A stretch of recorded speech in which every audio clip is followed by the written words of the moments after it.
Hereby I open this academic ceremony in which Mr. Narek Manukjan will defend his academic thesis entitled White Matter Really Matters in Cerebral Small Vessel Disease, the Role of Hypoxia Signaling in Oligodendrocyte Precursor Cells and its crosstalk with endothelial cells. May I invite you in the next 15 minutes to present your studies and basically also the conclusion of your thesis, and I'd like to give you the word.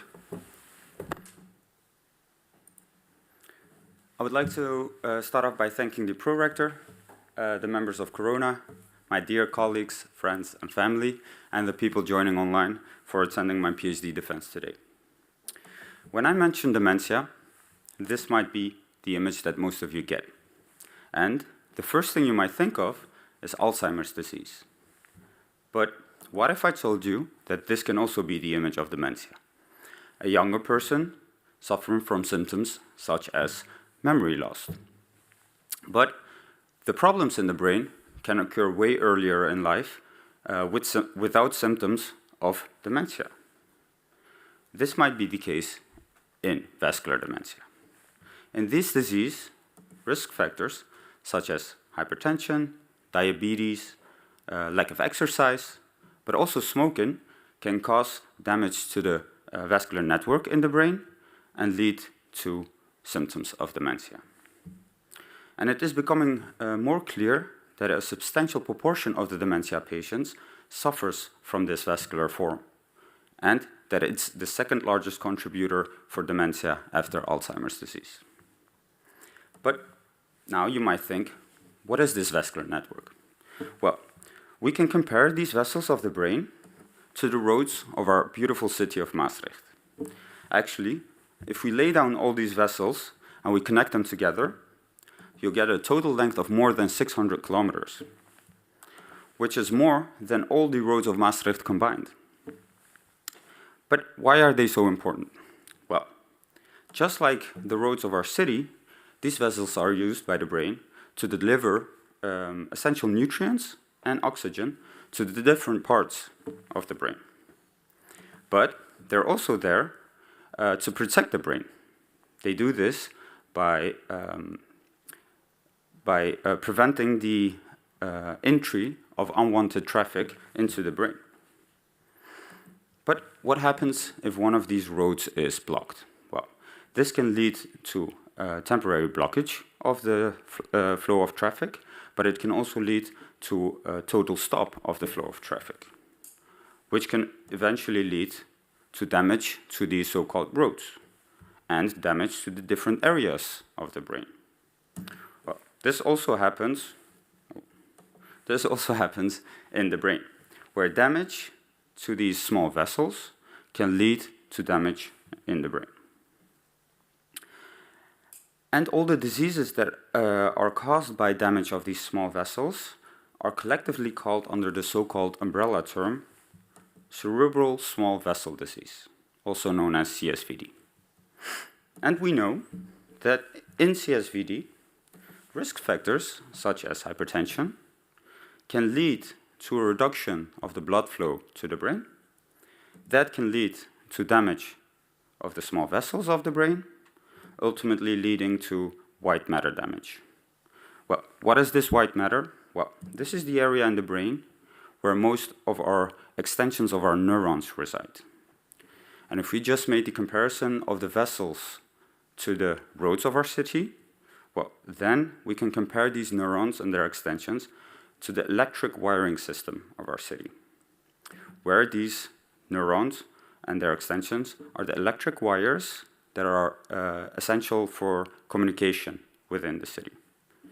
And in the same fashion, we could compare the oligodendrocytes, the fatty cells that surround these extensions and provide isolation and protection, with the plastic that is surrounding these wires to protect these wires. And the precursor cells of these oligodendrocytes, the so-called OPCs, are the ones that provide this isolating material.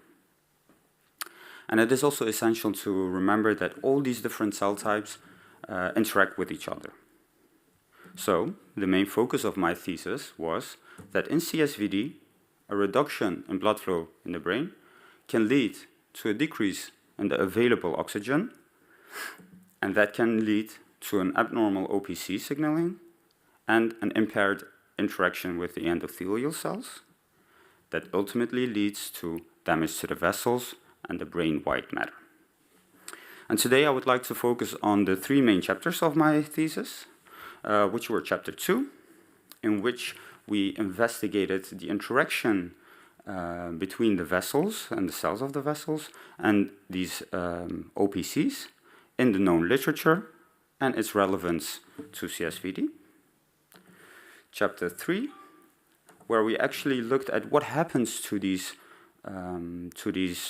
vessel cells when they receive the signal that we identified in chapter 2. And then chapter 5, where we looked at the situation as is in CSVD, where these OPCs are triggered to send a signal, and we investigated what this signal actually was. So, in chapter 2, we dove in the known literature, where we looked at two different cell types. For one, the endothelial cells, the cells that make up these vessels, that make up these so-called roads, and the OPCs, these cells that provide this isolating and protecting material. And we know that these cells are triggered to send a message to these endothelial cells. And we identified Wnt7a as one of the important players in these interactions. So then we went into chapter 3, where we investigated what actually happens to these roads when they receive this Wnt7a signal. We did this by looking at endothelial cells, and we treated them with Wnt7a compound.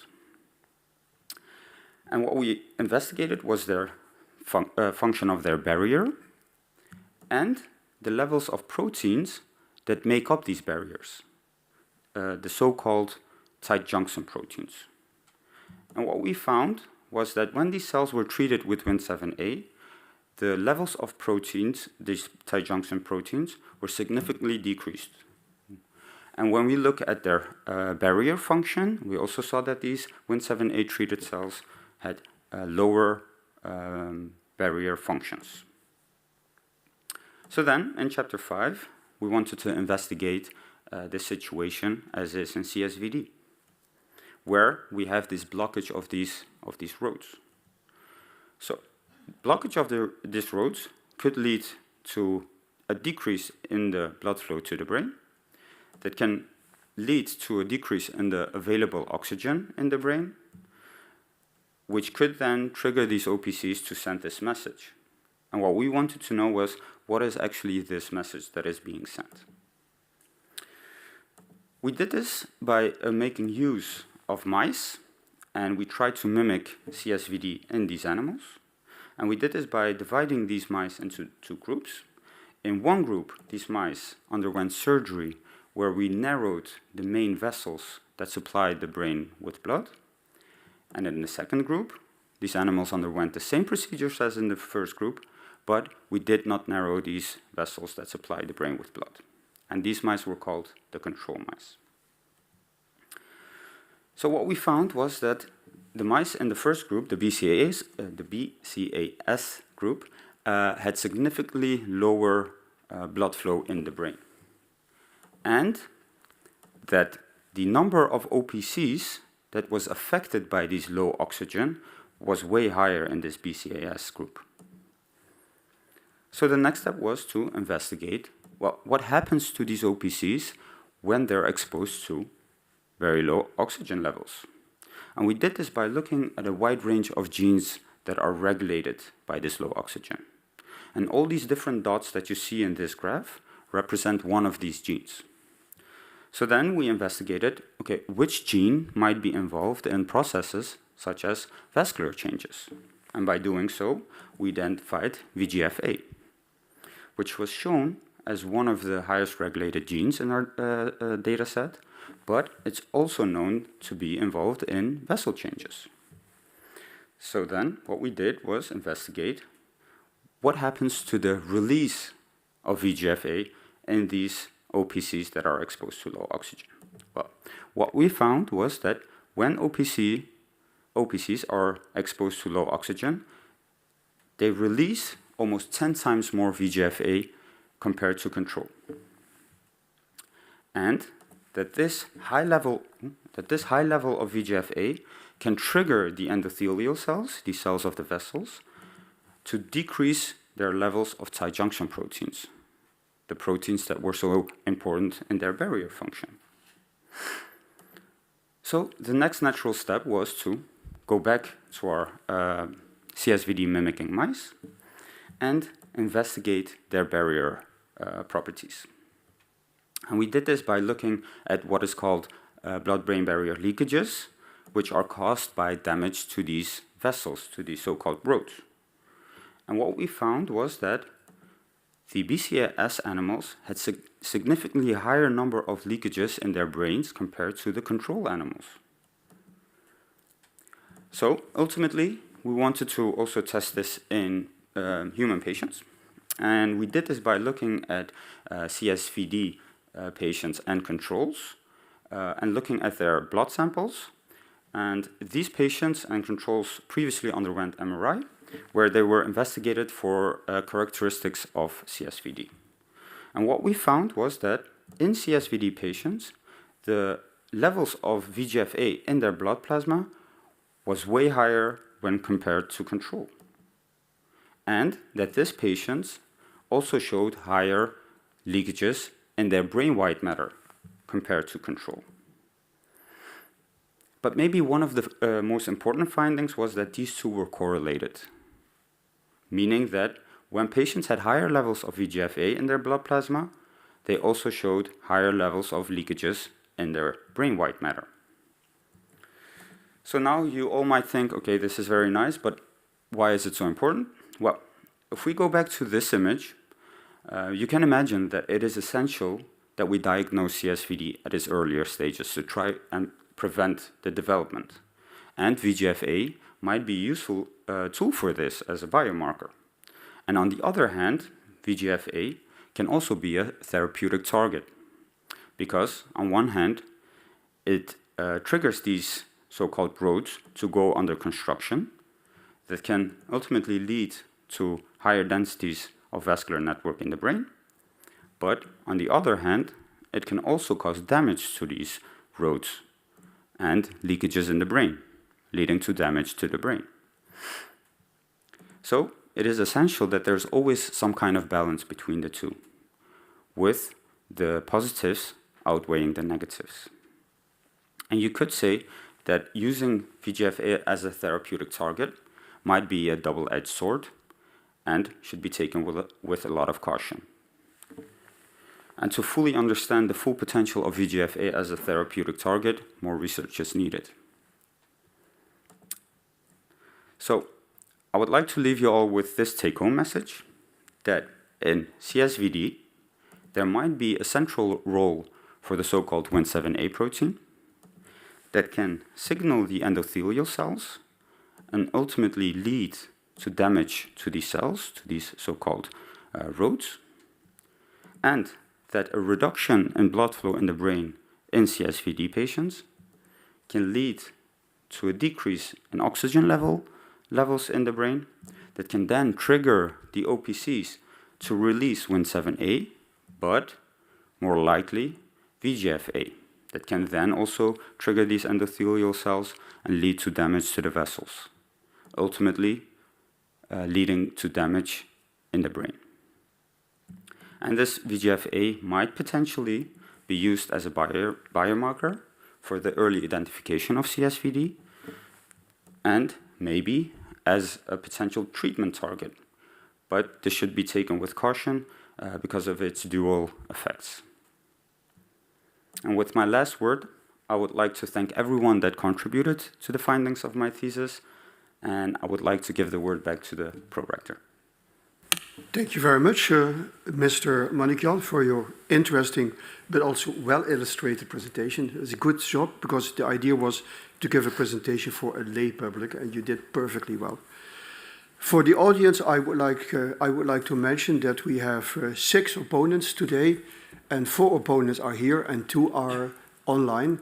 You might not see them, but you will see them later on the screen. They are on our screen already on the right side, but you cannot see that, but they will be on the screen later. Before we start, I also introduce, because that's new, we also introduce the promotion team. That's basically, you can follow me here from straight on the opposite direction for me is Dr. Blankenstein. He's the first promoter, and he's Associate Professor of Pharmacology at our university. To my right side, maybe to your left side, I'm not quite sure, it's Dr. Fouquier. He is Assistant Professor of Neurovascular Pharmacology, also at our university, and then followed by Dr. Fulton. He is Associate Professor in Glial Biology at the University of Birmingham. And then on the screen, but it's not shown later, will be Professor Zoumir Aheb. He is Professor of Neuroscience of Birmingham, and I would like to mention to you, this is today a double degree between University of Birmingham and the University of Maastricht. That's why they're here too. Saying this, we were going to start with asking questions to the candidate. We have 6 opponents today, and from the 6 opponents, 4 are on site here, and 2 are online, and I will mention them later as soon as they start the questioning. We have a list of order of the opposition received, and I would like to give the opportunity to address some questions to the candidate.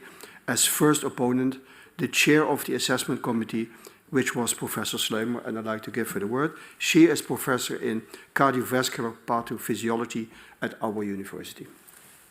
Thank you, Mr. Prorector. Dear candidate, congratulations on the content of your thesis, and in agreement with what the prorector said, I really enjoyed the very strong images you have. If I ever need some sort of pitch, and I think I might contact you to help me there. And also I'd like to congratulate your promotion team on site and online. And this is a great example of the international cooperation between CAREM and the University of Birmingham. I think there's several PhD students that are doing a joint PhD. So very, very nice to see that this has been very successful. As you know, we share a common interest in hypoxia and HIV. So I guess it's not so much of a surprise that my questions will relate to this. So would you please first describe very briefly the cell's molecular responses to hypoxia in relation to the hypoxia-inducible factor HIV? Highly esteemed opponent, thank you first of all for your congratulations and for your very kind words. Yes, so I looked at the OPCs and their response to hypoxia. I'm not sure whether I understand the question when you ask if I can... Well, so if any cell is hypoxic, something happens with HIV. Can you describe briefly the order of events and what happens to the hypoxia-inducible factor?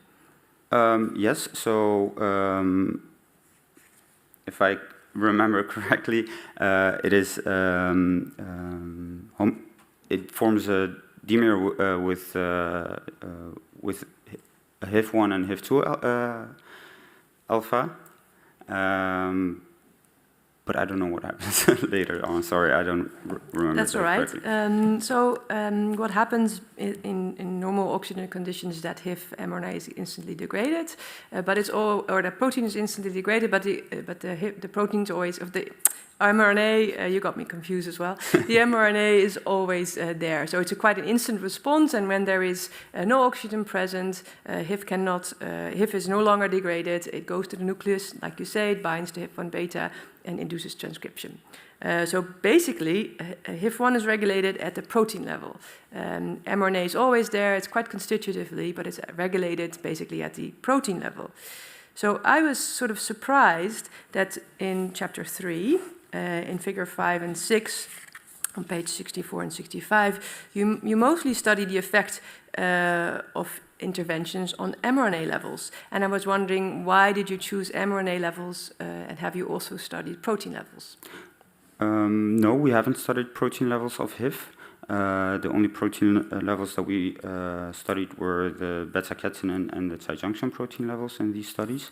But I was under the assumption that also the expression of HIV1 alpha is increased when hypoxia is induced.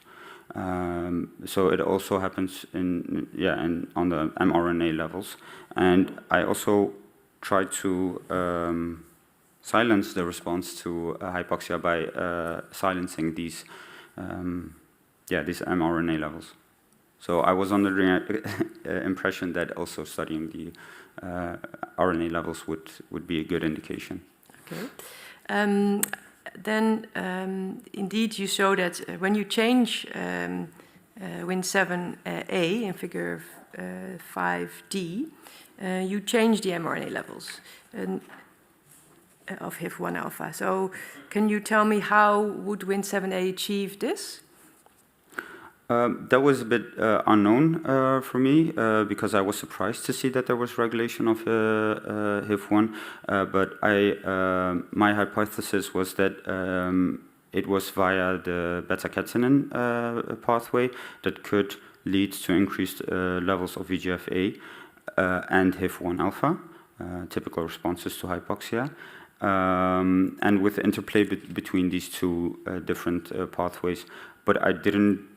Also in the chapter, I didn't know the exact mechanisms in which that could be achieved. And can you speculate? Would it be through mRNA stability or feedback via transcription factor? I think it would be via transcription factors that are induced via the translocation of beta-catenin to the nucleus. So maybe direct transcription of HIF1 alpha via this signaling pathway. And can you speculate how you would investigate whether this is indeed the case? Well, I tried by inhibiting the beta-catenin. Let me see if that's also in this one. I think it's in the previous. Yeah, it's in the previous figure. So figure 5 and D. By inhibiting the stabilization of beta-catenin and looking at the expression of HIF1 with XAV.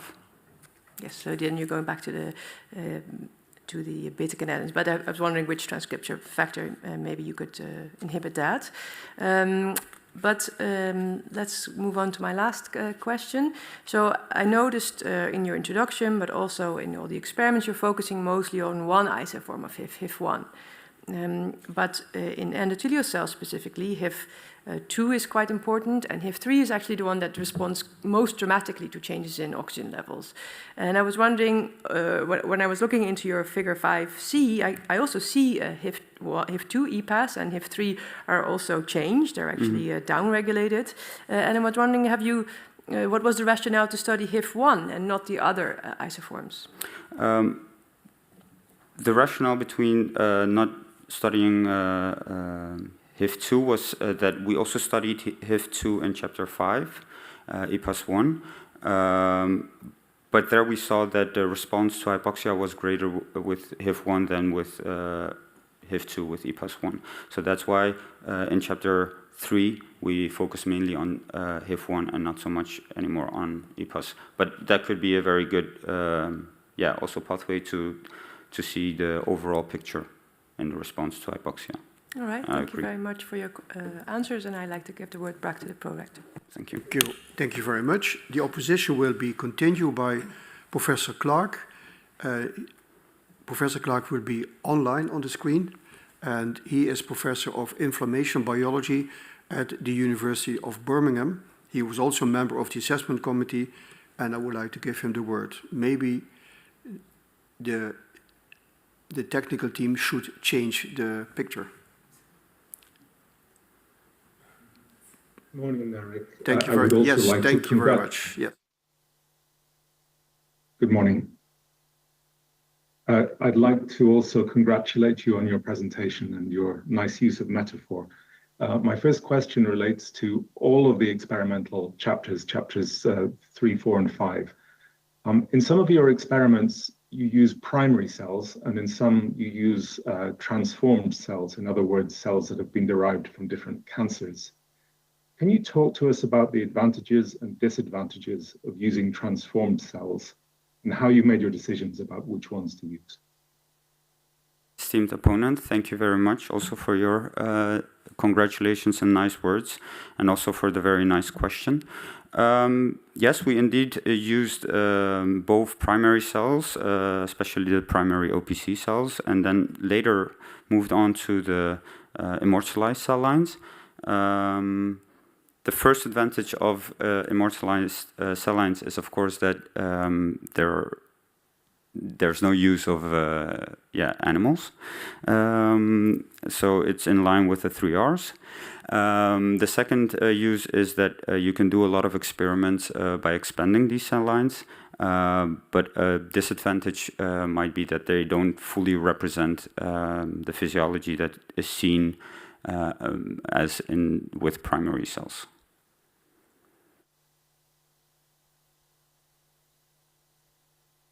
And how, in individual experiments, how were you making those decisions about which ones you would use? And did you try to reproduce results in primary cells when you had interesting findings in transformed cells? The choice to use immortalized cells instead of primary cells was more of a practical decision, because then we could look at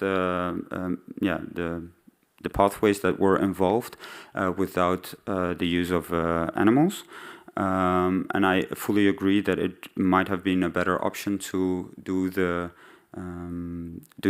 some assays such as the endothelial, the tear assays with primary cells that mimic something like the blood-brain barrier way better than the immortalized cells.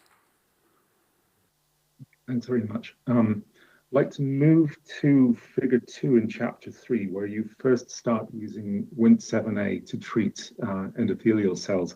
And I think you chose axin-2 as a gene that you expected to be regulated by the beta-catenin pathway. And the change is quite small in this figure, and I think it turns out not to be statistically significant. Let's talk a little bit about the experimental design. How did you choose the time point for that experiment, the duration of treatment with Wnt7a? And do you think there's anything that you might have done differently if you had another chance to do those experiments? So the time point was 24 hours of treatment. And looking back on the experiments, I think that it might be that I missed a bit of the initial increase in some of the transcription factors, such as axin-2. But I wanted to investigate the immediate effects of beta-catenin. I have to say, I didn't look at different time points in this setup, which might have been a better option to look at what happens to these mRNA levels of axin-2. So looking back, I would definitely look at more earlier time points than only looking at 24 hours. Thank you very much. Later, I think it's in chapter 5, you use pimonidazole as a method for detecting hypoxia in tissue. Can you talk to us about how that reagent works? And then I'll ask you some questions about the images.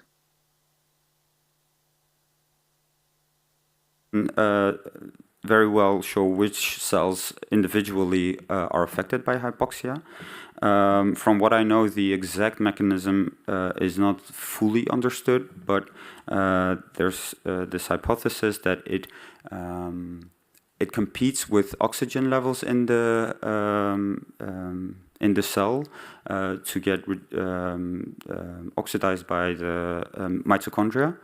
And when the oxygen levels are so low, I think below 1.6% of oxygen, this pimonidazole is also reduced in the mitochondria and can then be imaged. But I don't know, I'm not sure whether the exact mechanism is fully understood. It's thought that under low oxygen tension, I think below about 1.3%, this reagent forms irreversible adducts with thiol groups in protein targets, and it can then be detected using antibodies to stain the tissue. When I look at I don't use this reagent, but when I look at the images, I see that there are cells adjacent to one another, one of which is staining positively for pimonidazole, and the adjacent cell is negative. So there seem to be very sharp changes of oxygen availability within the tissue. Is this something that you expect to see? Yes, because it's not a reagent that there's a certain threshold, I guess, where you could see this, and then there's a certain threshold where you cannot see this anymore. So let's say if one cell is a bit under hypoxia, it's not that then pimonidazole is less bright, and then the more hypoxic cells are more bright. So I guess that, yeah, there are some cells that fall under this threshold and then some above this threshold. That would be my explanation of why neighboring cells do show hypoxic or don't show hypoxic signal. Okay, thank you. That's a good answer. In your assays for the effects of Wnt7a on the endothelial cell barrier function, were you completely convinced by this experiment that Wnt7a was actually affecting the barrier? And if not, can you think of any other types of experiment that you might use to address that question? Yeah, well, to be completely honest, I don't think that a standalone tier assay, at least not this standalone tier assay, was a great way of being convinced of the effects of Wnt7a. So, short answer is no. The longer answer is when I take into account our immunostainings for the tight junction proteins, so the decrease in the tight junction proteins, I would say that it's nice to support our findings there. And if I could do it again, I would definitely use different cells, maybe primary cells. And if I would use human cells, I would use stem cells that were differentiated into endothelial cells that show better blood-brain barrier properties. One of the important questions about blood-brain barrier function is whether immune cells can cross that barrier. So you might have thought about different assays that will measure how leukocytes are able to penetrate through the barrier, which would be relevant to the dysfunction in microvascular disease. Thank you very much. Shall I give the word to the next opponent? Give the word back to me, and I will transfer that to the next speaker. Thank you very much. So we continue with Dr. Calland. She was a member of your assessment committee and affiliated as associate professor in biomedical sciences / neurosciences, and she will also be present online. The next one. Professor Calland, I give you the word. Thank you. Hi, Narek. Many congratulations again on your thesis. Many congratulations again on your thesis and on your presentation today. Okay, so I'm going to start with a question from chapter 5. So this is looking at some of your hypoxia experiments and just focusing on figures 3 and 4. So what I would like to ask you is in figure 3, in figure 3D, you're looking at, in hypoxic conditions, you're looking in your primary OPCs and you're looking at VEGF expression concentrations, and you show it's about 300 picograms per mil. But then when you repeat them in your oligodendrocyte cell line, looking at VEGF secretion, you can see that they're about 15 times more. There's about a 15 times increase in the VEGF secretion. I just wanted to see if you can give me some thoughts on why you think that there could be so much more VEGF expression in this cell line compared to the primary cell line. Highly esteemed opponent, also thank you for your kind words and your congratulations. And going back to your question, we did this experiments with primary and oligodendrocyte cells because we wanted to first of all look at what happens to VEGF-A in the primary cells. And these cells were not as densely cultured as, of course, the only new cells, which were way more confluent, which I have to say were way happier in being cultured than the primary cells. So I think that my conclusion on that would be that these cells were way more confluent, so they were way more concentrated. And that's why you see this higher concentration of VEGF-A, because more cells means more secretion, of course. Yeah, that's what I kind of suspected as well. And just following on from that, so when you then looked at your tight junction expression in the following experiments, did you use conditioned media from the oligodendrocyte cells? Sorry, I didn't get the first part of your question. Oh, yeah. So when you did, so from figure 4 onwards, when you looked, so you looked at, in your oligodendrocyte cells, you looked at your VEGF secretion, and then you went and put conditioned media onto your endothelial cells, and then looked at the expression of tight junctions, right? And then used conditioned media from the oligodendrocyte cells. We used the conditioned Did media. you ever? Yeah, did you ever think to try and see if you put the same conditioned media on from your primary cells and whether you might have an altered response? Yes, that was something that we wanted to do. However, we didn't have enough conditioned media from this primary cells, because we used it for the measurements of the VEGF-A secretion. And like I said, it was very difficult culturing these primary cells. I don't know why, but OPCs are not very happy in culture. So that was one of the reasons why we used, why we used the conditioned medium from the oligodendrocyte cells. Also, of course, because we had it in abundance. I mean, could you want to speculate that you think perhaps you might have different expression, or you might see a decrease in your tight junction expression? It might be concentration dependent. Do you think you might see that? Want to give some speculation on it? Yes, I think it might still happen, but maybe not to the same degree. But I think if we really wanted to investigate that, the best option would be to maybe co-culture them and see what happens there, and also culture them when they're confluent, and when we already know that we're going to look at VEGF-A, because this was a bit retrospectively, of course. Yeah, great, thank you. So then just moving on to a completely different question, I would like to just talk to you a bit about your data analysis. So this is something that I see in chapters 3 and chapter 4, not so much in chapter 5, but just when you present your data and how it's been analyzed. So I see that you have 3 biological replicates, and then you then include that you have, anywhere between 2 to 3 technical replicates, but yet in the figure legend, when I see the data presented, it says graph presented as the mean plus or minus the standard deviation, n equals 5 to 7. So can you just talk me through how you basically averaged all your data sets and how you came to perform your statistics on those data sets? Yes, of course. So I have written n equals 5 or 7 because the graph also shows these different technical replicates. But when using when doing these statistics, I always average the 3 technical replicates, and then the 3 biological replicates when we have n is 9.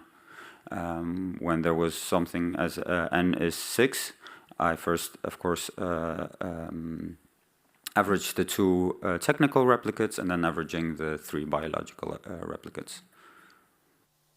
Wonderful, yeah, because I would worry that there would be then obviously an increased power if it was just all grouped in terms of technical replicates. So that's something that gives me reassurance through this. Okay, that's all of my questions. Thank you, Narek. Very much. Then the opposition will be continued by Dr. Wiesmann.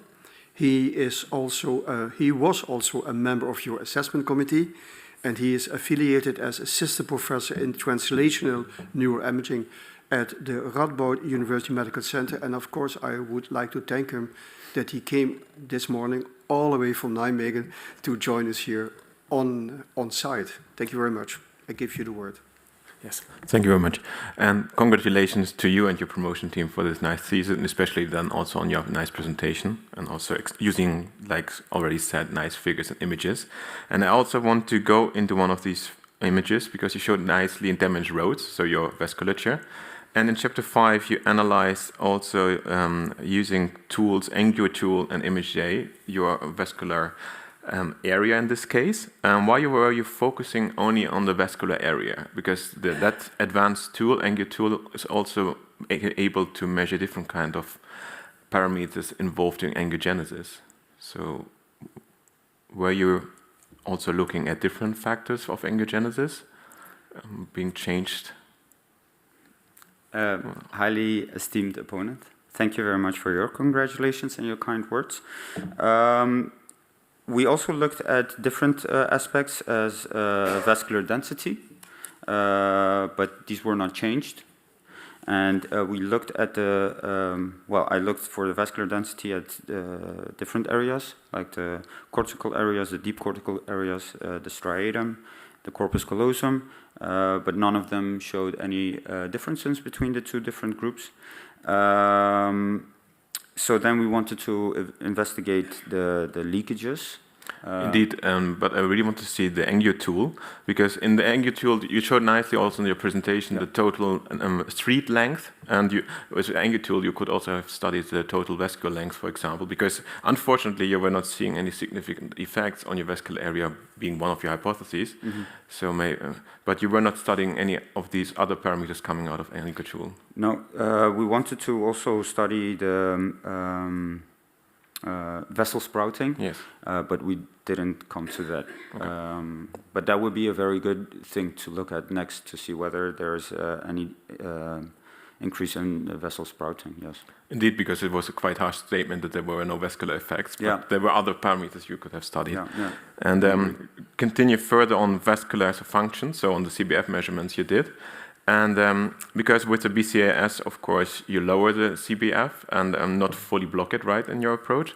And so in the mice, also being a vascular neuroanatomist, you also have the blood supply coming from the posterior cerebral artery. And what we see in our studies, it's mainly compensated also in stroke and so on from that side. And then I'm coming to my question is, because you measured the CBF over the whole cortical surface, and then also above the third order branch from the superior sagittal sinus. And have you seen that it's also compensated from the posterior cerebral artery territories, or why have you chosen these two areas? So the first larger area is to look at the general decrease, and the second one is more to look at the decrease in blood flow in the smaller vessels of the brain. And in 1 week, we didn't see any compensation yet. I know that in other models that look at longer periods of BCAS, they do see that the cerebral blood flow comes up again after a while. But in our model, it didn't come up after the first week. Okay, that's nice to see, and that was also one of my questions, also which is following your answer now, because you also measured it as baseline, and what we see, there are also baseline variations in the mice, and you did the randomization directly after acclimatization, but you were not having your randomization based also on also the group allocation on the CBF to get really homogeneous CBF groups. Were there baseline differences at the start? No, from what I remember, I don't show them here, but no, there weren't any baseline differences, because also we didn't measure. Well, no, sorry, I'll scrape that part. We did measure the baseline measurements and then did the placement and then measured again, but we didn't show that on a graph or anything to show the differences between the two groups. No, there was no differences. Okay, thank you. And then going to the human brain imaging data, also of chapter 5. And here at the and also in your introduction, you state that normally you see that the leakage rate is significantly changed and also the volume. But unfortunately, in your data, you were only finding significant differences in the leakage volume. And what do you think, what is the underlying mechanism, or why do you only see leakage volume significant changes and not in the leakage rate?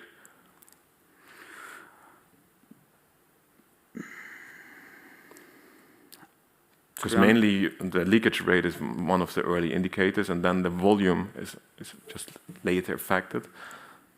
That might be an answer to your question, that it's one of the earlier symptoms that we see. But to be honest, I'm not an expert in MRI images, and this was thankfully done by collaborations. But yeah, that might be an answer to your question, that it's still in the early stages where the rate is higher, but the leakage volume is not. The blood-brain barrier is not that damaged yet to also show increases in leakage volume. And you only see an association, so because it's one of your topics, and with VEGF-A in the normal appearing white matter and the leakage rate, so you do not see significant changes. So that is maybe also the underlying mechanism, maybe so what is missing, and also what is the explanation for this effect. And you also use free surfer to analyze different kind of volumes, so gray matter and white matter. Were there also white matter changes? Because that's also one of the topics of your thesis. Were there really white matter changes between the groups, or white matter volume differences? Yeah, there were white matter changes between the two groups, but these were not correlated to our findings of VEGF-A. So yeah, you could clearly see the difference between the two groups in the white matter lesions, but the only thing that correlated with VEGF-A levels was the leakage rate in the normal appearing white matter, also not in the white matter lesions. And the leakage was also not correlating to the white matter loss. So it's only the VEGF-A, which is... Yeah, okay. Yeah. Do we still have time? Or? If you have a short question. A short question, yes. A short question. And I mean short. It's really short, yeah. Because I'm missing on, because what we have seen also vascular inflammation is an important role and in your summarizing figure of your discussion part, where would you place in your part the vascular inflammation? At which spots? At the end, at the beginning? Well, I think somewhere in the middle. To shortly say after the damage of the blood-brain barrier. So after, okay. Yeah. Thank you very much. Then the opposition will be continued by Dr. Houben. He was also a member of your assessment committee, and he's affiliated as Associate Professor of Internal Medicine at our university, and I'd like to give him the word. Thank you. Dear candidate, I would also like to congratulate you very much with your thesis and your work, and also add my congratulations to the supervising team. So I was really happy to read this thesis, and we share the same interest, which is the microcirculation.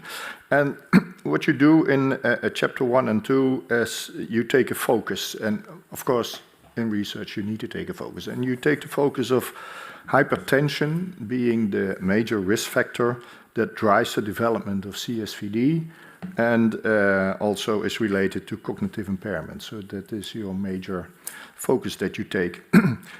But we know from literature and a lot of research that there is another important risk factor that's also related to CSVD and cognitive impairment and dementia, and that's diabetes.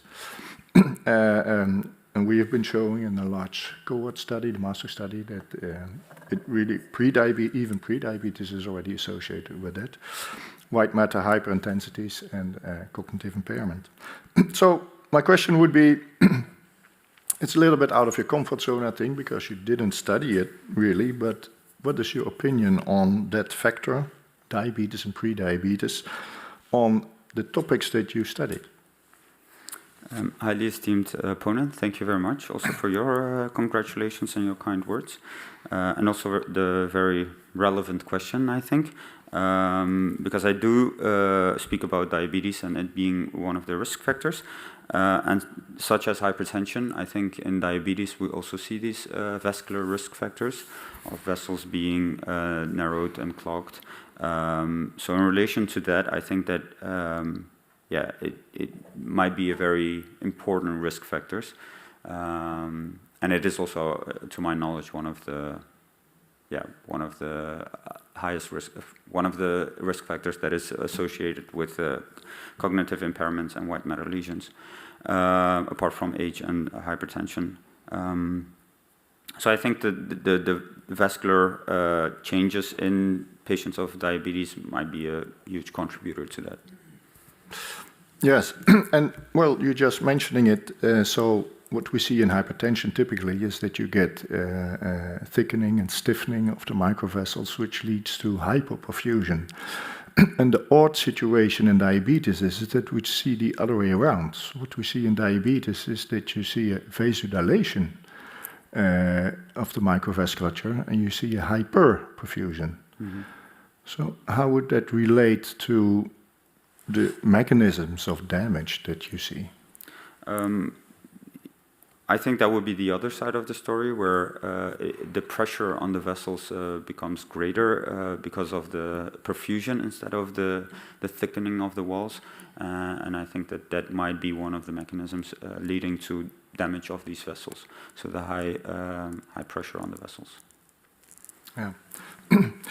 So I also read you wrote that, I think in chapter 2, so that there is an influence of Wnt signaling on the expression of the glucose transporter in endothelial cells, the GLUT1 transporter. How would that fit in this picture? I think that would be more of a question that is a bit outside of my comfort zone, because I haven't studied the glucose receptor. So I have no idea on how to answer that question, how that would relate to diabetes. If I can I don't even want to speculate. No, well, I don't have the right answer at hand now, but you could speculate that upregulation of Wnt would lead to more expression of glucose transporters, which takes in even more glucose into the cell with all its damaging and toxic effects, like one of your Maastricht colleagues, Eline Berend's studies. Yeah. So perhaps if I have some more time, I have... Yes, you have time. I would like to ask a more technical question, which is in your, yes, I guess what you use in chapter 5. So you culture these mixed glia cells in a high glucose medium. It's cultured in Dulbecko's modified Eagles medium high glucose. And so do you know how high the glucose levels were in that medium, and what would that affect on the cells that you are, the endothelial cells that you are culturing? I don't know exactly how high the glucose was, but the rationale to use this is that this medium is also important for the primary OPCs to survive, because then they have the support of this glucose. And I guess they would be metabolically more active if they have a lot of glucose, and that would also be the case of these endothelial cells that are cultured in this high glucose medium. But I'm not sure how that would affect the things that we measured, the tight junction protein expression. Yeah. Well, myself, I'm much more into the endothelial cells and the microcirculations.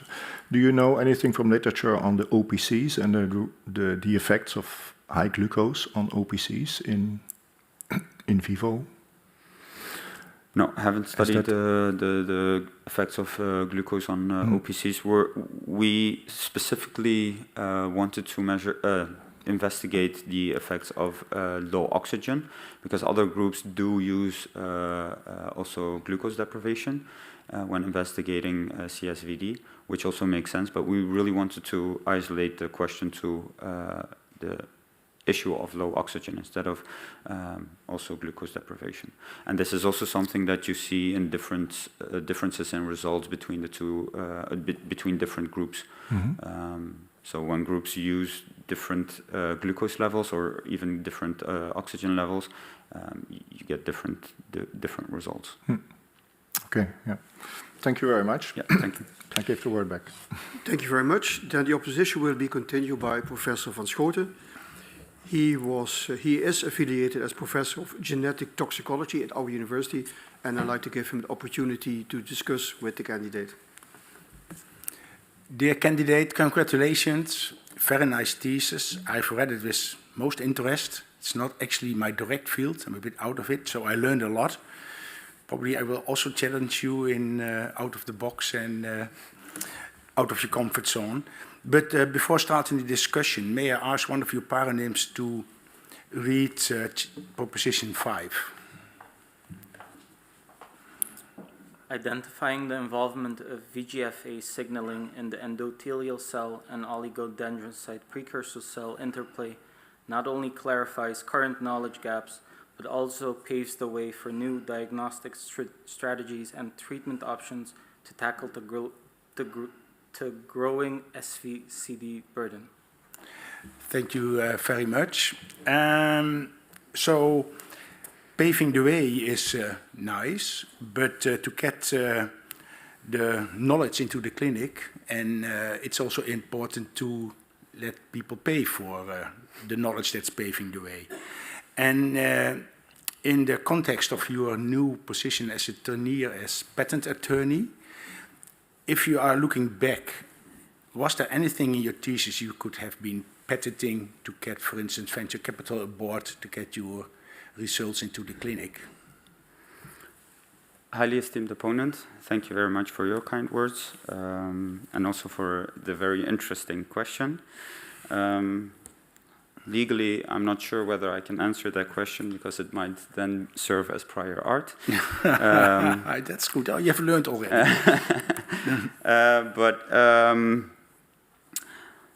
Yeah, I'm not sure whether there would be something in my thesis to be able to patent, because there's already a lot of work out there that suggests VEGF-A as a biomarker or even as a treatment for certain cancers. So yeah, I'm not sure whether I could. Are there any compounds that can interfere with the VEGF signaling or with the Wnt signaling? Yes, there are compounds. I think for the VEGF there are multiple drugs already on the market treated for cancer.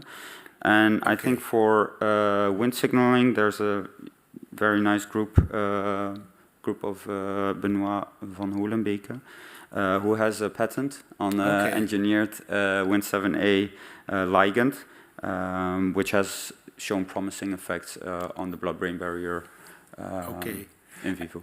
And if you get venture capital aboard, what kind of studies should you do to get this one of your results into the clinic? What kind of patient groups, or what of readouts, what kind of studies? I think that depends on the question that we want to answer. So is it a question of a biomarker? Then I think we already have some data that could be useful in that, and that's looking at the progression of these identified normal appearing white matter that correlate with the VEGF-A, and looking at data 2 years after, which we already have. And seeing whether there's also correlation with the development of white matter lesions from these normal appearing white matter. Okay, thank you. So there's still a lot to do to get it into the clinic. You know, I'm interested in environmental factors. So there's also evidence from epidemiology that inhaling air pollution can give brain diseases. And also there's one Japanese study that shows that PM10, particulate matter, which is fine dust, inhaling also lead to disease you are studying, so increase of white matter, hyperintensities, and Leukener infarcts. So I wonder, it's not your, I know it's not your field, but can you speculate the mechanisms behind that? How can fine particles that you're inhaling affect the brain and lead, for instance, to small vascular disease? Well, one of the mechanisms might be via direct damage of these particles to the blood-brain barrier that can then lead to leakages in these different areas, leading to inflammation in the different areas. Another one might also directly lead to inflammation if these particles are small enough to cross the blood-brain barrier. and leads to inflammation in the barrier that can then develop further into the different pathology that leads to white matter lesions. No, yes.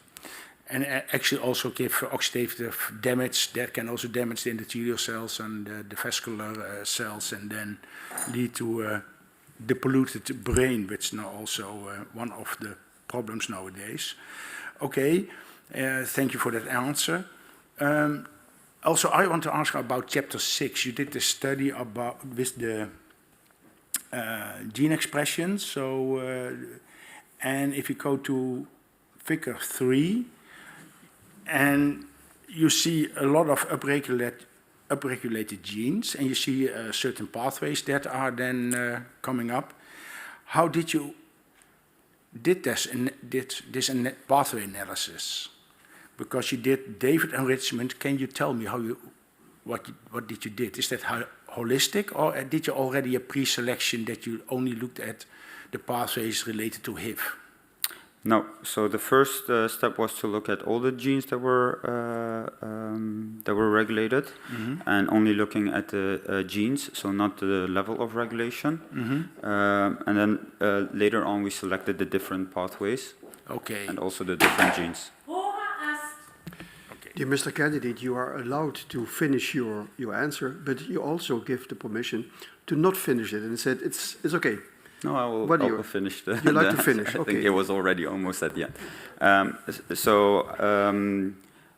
The first selection was not based on the genes that were regulated. We did the pathway analysis on the whole set of genes that were regulated, and then we selected on interesting pathways and looked into which of our genes were involved in these different pathways, and identified VEGF-A as one of the ones that was involved in the more pathways that we're interested in.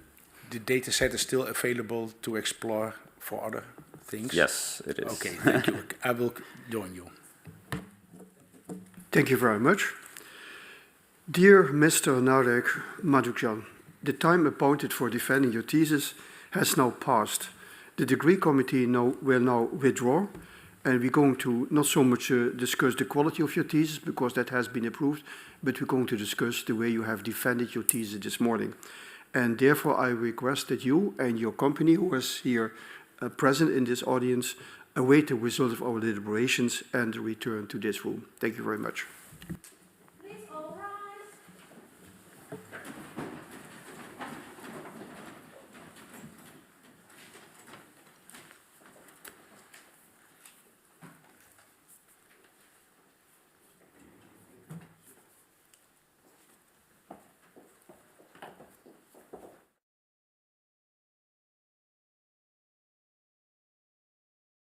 The PhD defense has now ended.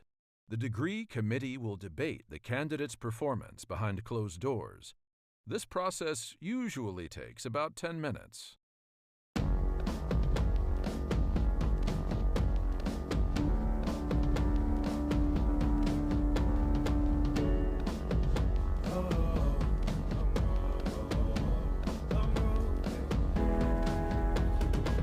Long road to the south side. 7 miles in my rearview mirror, I know what it felt like. My goal's only getting clearer, east side to the west side. No place like home, if there's questions that you've got, go the extra mile and that.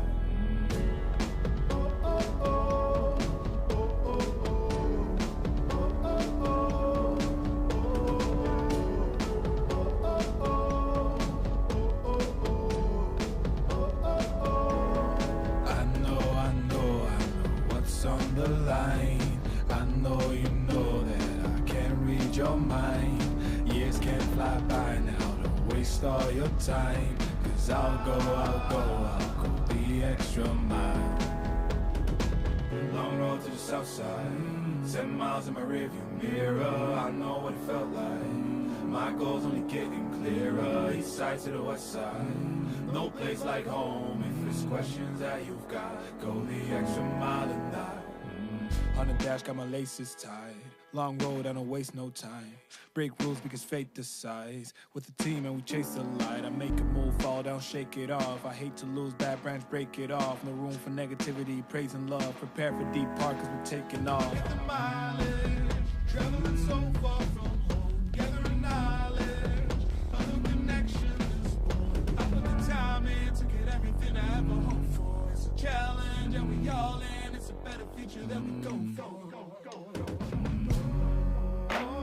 And even though these nights seem long, I know that I am never on my own. Know you've won the battle once you've grown.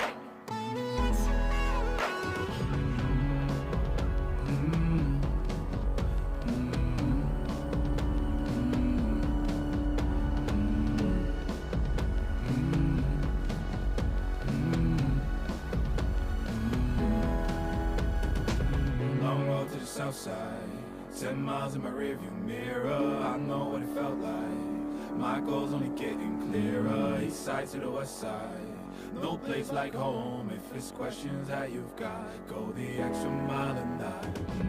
Long road to the south side, 10 miles in my rearview mirror. I know what it felt like. My goal's only getting clearer. East side to the west side, no place like home. If it's questions that you've got, go the extra mile and that.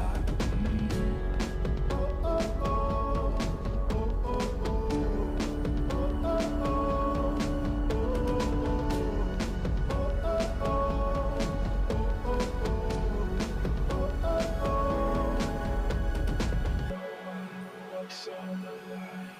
I know you know that I can't read your mind. Years can't fly by now, don't waste all your time. Cause I'll go the extra mile.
Dear Mr. Manukjan, I hope I pronounced it correctly, I'm not sure. Yes. The degree committee here present has assessed the quality of your thesis, but in particular the way you have defended your thesis this morning. In view of its positive verdict and taking into account your previous qualifications, the degree committee has decided to grant you officially the degree of doctor.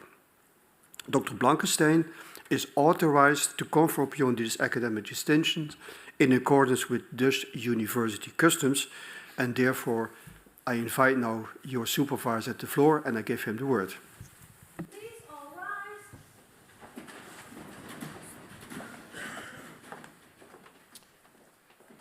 Do you promise to work in accordance with the principles of scientific integrity at all times, to be careful and honest, transparent, independent and responsible? I promise. By the authority vested in us by law and in conformity with the decision of the committee here present, I hereby confer upon you, Narek Manukjan, the degree of doctor and grant you all the rights attached by custom and law. As evidence of this, I now present you with the degree certificate signed by the rector, the secretary and the other members of the committee, and affixed with the official seal of the university.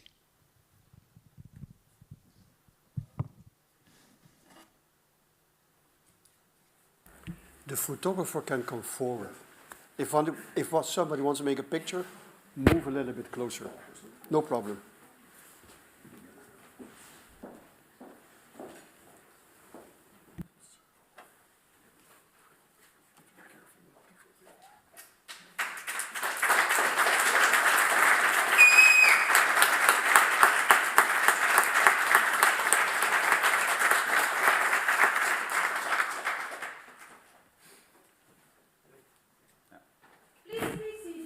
Thank you, and I now give the word to Dr. Foulquier, who present a laudatio.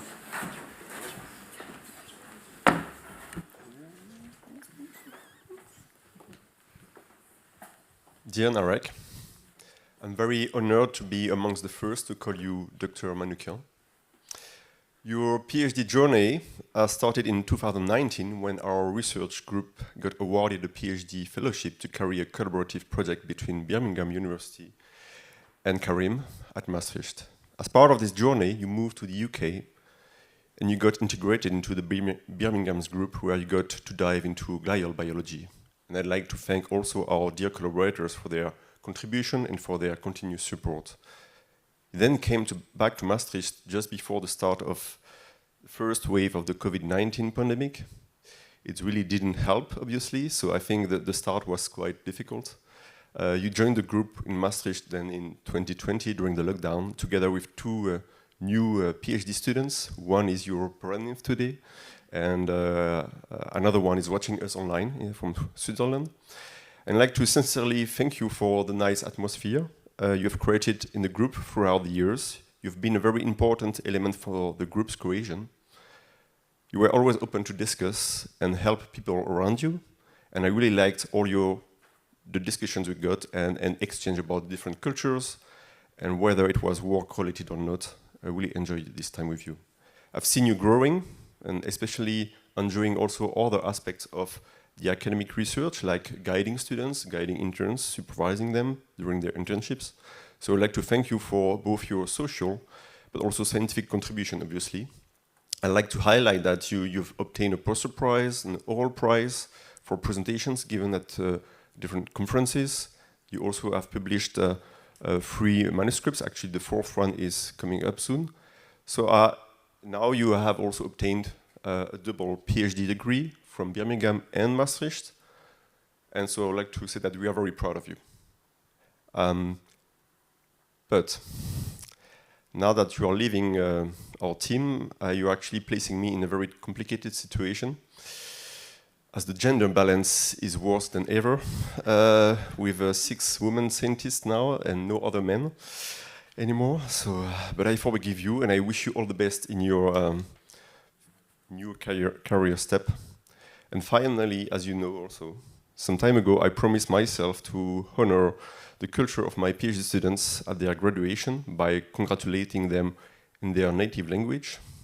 And although you arrived in the Netherlands at the age of 6 or 7, I guess, and thus you speak Dutch fluently, myself too, I would like to address you also my congratulations in Armenian.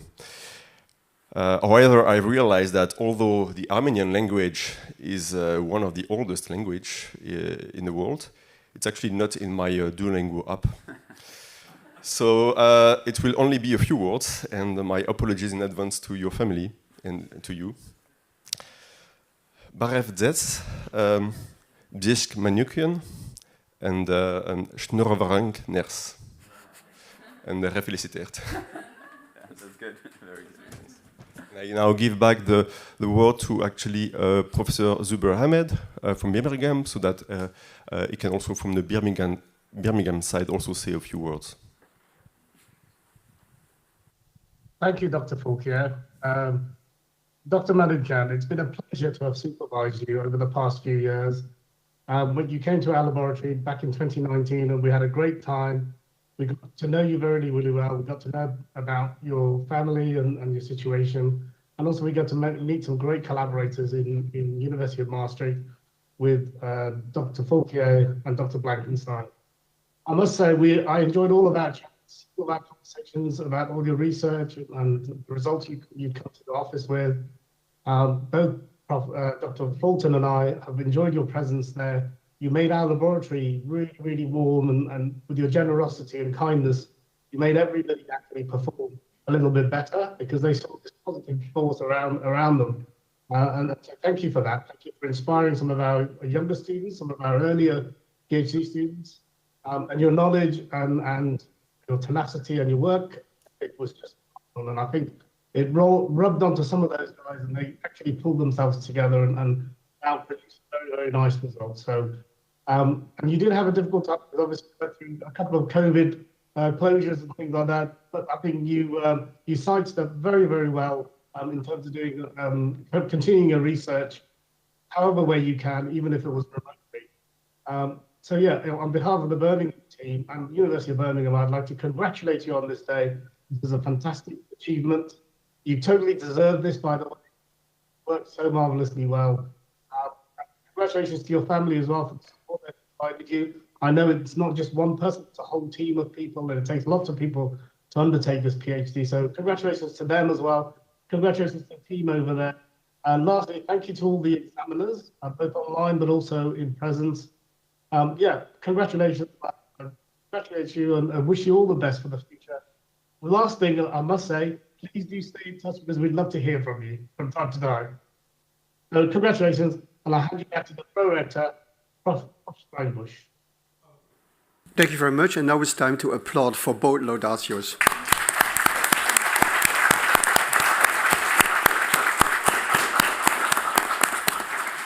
So, Dr. Manukjan, how does that feel? It feels. It looks like that you feel it's normal. It's what I expected. It's okay. I feel some kind of relief, but I'm also happy with the positive outcome. I think. Good. I also would like to congratulate you on behalf of Maastricht University, of our deans of boards here, and you did I would say there was a great presentation which I gave you, and I think also the questions you addressed, and I would like to refer a little bit, was done in a good way. There were some out-of-the-box questions which I noticed were a little bit makes you a little bit nervous, but you did well. In my congratulations, I also go further to the promotion team because they did the job together with you, the four of you. Also, Professor Zahid Ahmad, who is there, who is online available. I would like to thank them to guide you for the last 4 years to bring you to this defense. In my congratulations, no, not my congratulations. In my thank word, I also would like the members of the Corona who came here today. Some came from Nijmegen, some stayed outside Europe in the UK, in Birmingham and Plymouth. And I would say we thank them that they have joined. It always takes more than 7 minutes to prepare the questions which you can address over here, and that is remarkable. In my congratulations, I also go to your family who is here. Thank you for joining, and you can see that I notice now that the two sisters, and I was looking to, you mentioned older sisters, but they don't look old to me. So basically your sisters here that are here and your family too. Make a very nice day. I also looked in your, that's a personal word because I'm a neuroscientist, and I would love to have some questions to you, which I could not address. I'm not allowed to do so, but many questions remain. But you're going to make a shift in your career now, I noticed. You're going to leave science, and you're going to make more to see how you can make money of the science. May I rephrase it like that? Is that the correct wording, maybe? For the science. For the sciences, okay. That's a different wording, I would say. But I think it's interesting that you take that step. I noticed you came from Armenia. It took a long time. But there was one special sentence I noticed, and it brought back my own memories, because you mentioned that you spent 2 months in Mauritius. And I suppose you spent time there with one of my previous PhD students, Fabien Bull, which graduated from Paris in my group, under my supervision, I think about 10, 12 years ago. And he was something in line with your patent, started a new company all the way in Mauritius, and it's a good point. So, to conclude this, I would like to again congratulate everybody, and I'm going to close officially this ceremony, and I'm going to use my hammer, which you can see now for the first time, and I close this ceremony. How do we proceed? We, as we sit here in the Corona with the members of the members online, we're going to make a picture here. So anyone who wants to make a picture stays in the audience. The other ones who don't make a picture and who don't want to stay, they can already start and go to the rafter, which is here, situated over here. Coffee and tea. I'm not sure what else will be served, but let's say liquid is served, and some pie maybe is also available. And we will join you there in about 10 minutes from now. Okay? Thank you very much.